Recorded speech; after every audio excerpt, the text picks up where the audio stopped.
சென்னை உயர்நீதிமன்றத்தின் பொறுப்பு தலைமை நீதிபதியாக இருந்த டி கிருஷ்ணகுமார் மணிப்பூர் மாநிலத்தின் உயர்நீதிமன்றத்தின் தலைமை நீதிபதியாக நியமனம் செய்யப்பட்டிருக்கிறார்.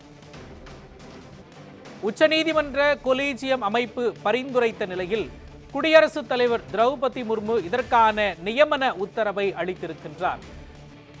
மணிப்பூரில் கலவரம் போன்ற மிக முக்கியத்துவம் வாய்ந்த சூழலில் புதிய தலைமை நீதிபதியாக டி கிருஷ்ணகுமார் நியமனம் செய்யப்பட்டிருக்கிறார் என்பது குறிப்பிடத்தக்கது.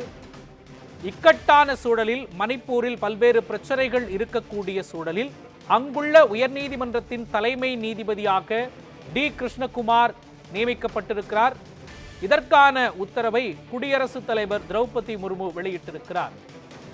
சென்னை உயர்நீதிமன்றத்தின் பொறுப்பு தலைமை நீதிபதியாக இருந்த டி கிருஷ்ணகுமார் மணிப்பூர் மாநிலத்தின் உயர்நீதிமன்ற தலைமை நீதிபதியாக அவர் நியமிக்கப்பட்டிருக்கிறார்.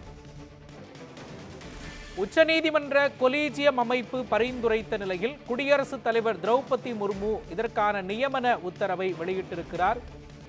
சென்னை உயர்நீதிமன்றத்திலும் சென்னை உயர்நீதிமன்ற மதுரை அமர்விலும் மிக முக்கியமான வழக்குகளில் தீர்ப்பை வழங்கிய சென்னை உயர்நீதிமன்றத்தின் பொறுப்பு தலைமை நீதிபதியாக பதவி வகித்த நீதிபதி கிருஷ்ணகுமார் தற்பொழுது மணிப்பூரில் தலைமை நீதிபதியாக நியமனம் செய்யப்பட்டிருக்கிறார்.